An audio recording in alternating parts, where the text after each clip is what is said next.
একটি ছোট্ট গ্রামে এক গরিব কাঠুরে থাকত। তার জীবিকা ছিল প্রতিদিন জঙ্গল থেকে কাঠ কেটে বাজারে বিক্রি করা। সে খুব সৎ এবং আল্লাহর উপর অগাধ ভরসা রাখত। একদিন কাঠুরে নদীর ধারে একটি বড় গাছ কাটছিল। হঠাৎ হাত ফসকে তার কুড়ালটি নদীতে পড়ে গেল। গভীর নদীতে কুড়াল পড়ে যাওয়ায় সে হতাশ হয়ে আল্লাহর কাছে সাহায্যের জন্য দোয়া করতে লাগলো। আল্লাহ তার দোয়া কবুল করলেন এবং একজন ফেরেশতা এসে তাকে জিজ্ঞাসা করলেন, তুমি কেন কাঁদছ? কাঠুরে বলল, আমার একমাত্র রুজির সম্বল এই কুড়ালটি নদীতে পড়ে গেছে। এখন আমি কিভাবে কাজ করব?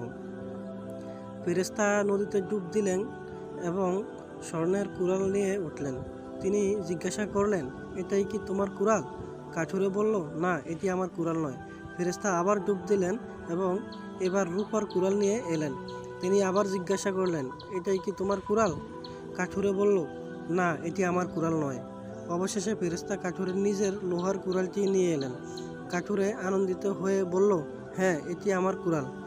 কাঠুরের সততা দেখে ফেরেশতা খুশি হলেন এবং আল্লাহর হুকুমে তাকে 3টি কুড়ালই উপহার দিলেন। কাঠুরে কৃতজ্ঞ চিত্তে আল্লাহর শুকরিয়া আদায় করল।